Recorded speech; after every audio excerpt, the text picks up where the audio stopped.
예, 이번에는 이제 우리가 지금까지 살펴봤던 일반 전표 입력이나 메인 매출 전표 입력 관련되는 데이터가 전체 다 입력이 됐다라고 하면 결산 자료 입력을 통해서 결산하는 과정들을 한번 살펴보도록 하겠습니다. 자, 결산하는 과정들은 일반 전표 입력과 메인 매출 전표 입력에 입력되어 있는 데이터를 전체적으로 확인을 하신 다음에 진행을 해야 되는데, 확인하는 과정이 하나하나 여러분들이 일반 전표 입력이라든가 또는 메인 매출 전표 입력이라든가 이런 부분 메뉴를 통해서 하나하나 확인을 하실 수도 있겠지만, 기본적으로는 우리 데이터 분석 관리 쪽에 있는 데이터 관리원에 있는 데이터 체크라고 하는 기능을 통해서 한번 확인을 하시는 게 좋을 것 같습니다. 여기에 보시면 옵션으로 어떤 내용들로 되어 있는지 내용이 나와 있고요. 검사 시작이라고 하는 버튼을 통해서 한번 확인을 하시면 됩니다. 확인을 하시게 되면 기본적으로 이렇게 빨간색으로 나타나는 부분들이 있습니다. 거래처별 초기월 관련되는 부분이 합계 금액이 틀리다라는 건데, 요거는 이제 제가 사례를 이렇게 세밀하게 만들지 않았기 때문에 차이가 나는 부분이니까 요거는 무시하시면 될 것 같고요. 그 다음에 에러라고 해서 일반 전표에 8월 13일자 차대변 합계가 틀리다라고 나옵니다. 자, 요 부분이 있는 경우에는 확인을 하셔야 되겠죠. 그 다음에 메인 매출에 거래처 코드 누락, 붕괴 누락이 있는데 이거는 사실은 현실적으로 있으면 안 되는 겁니다. 근데 제가 여러분들한테 교육을 위해서 인위적으로 입력을 하다 보니까 누락된 사례들이 있어서 확인을 해 보셔야 될 것 같고요.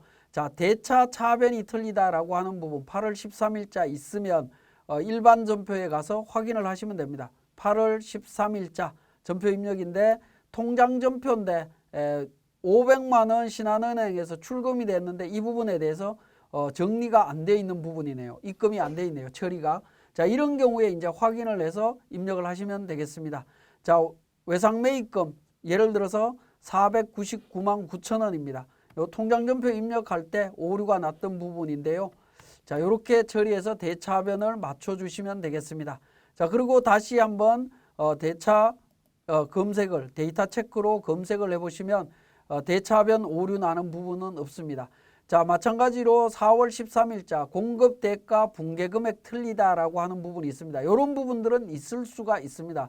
참고로 한번 보시면 4월 13일자 메인 매출자 관련해서 4월 13일 있습니다.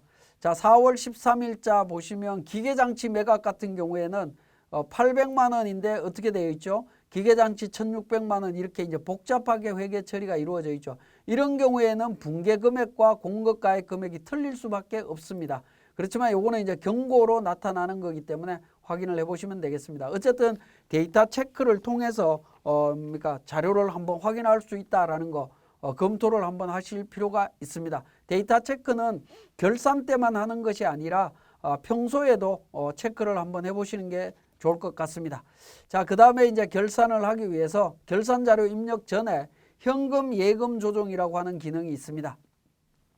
현금 예금 조정이라고 하는 부분들은 우리가 결산을 할 때 이제 전표를 입력하게 되는데, 정상적으로 전표를 입력하게 되면 우리 합계잔액 시산표를 한번 띄워 볼게요. 합계잔액 시산표 12월 달로 띄우게 되면 현금과 관련되는 부분이 실질적으로 800만 원이 있다든가 또는 현금을 더블 클릭해서 보다 보면 금액이 이렇게 과다하게 있거나 마이너스가 나거나 하는 경우들이 생길 수 있습니다. 그러한 부분들을 조정하는 기능이라고 보시면 됩니다. 편리하게 조정하는 부분들인데, 이 부분은 우리가 전표 내용이 100% 다 입력이 됐다라고 했을 때 시간의 차이라든가 이런 부분들이 있을 때 조정하는 기능이라고 보시면 돼요. 그래서 일반적으로는 자주는 사용하지 않는데 결산 때 급할 때 사용할 수 있는 부분입니다. 일괄 조정은 1월 달부터 예를 들어서 12월 달까지 1번 가수금 가지급금으로 해서 잔액 100만 원, 최대 잔액 100만 원, 조정 단위 100만 원으로 해서 설정을 하게 되면, 자, 그 수정 전 잔액은 이렇게 나오지만 수정 후 잔액은 30만 원에서 100만 원 단위로 그러니까 가지급금, 현금, 가지급금, 가수금 계정으로 이렇게 회계 처리를 할 수 있는 부분이라고 보시면 됩니다. 일괄 조정 기능은 가능하면 사용하지 않는 것이 좋습니다.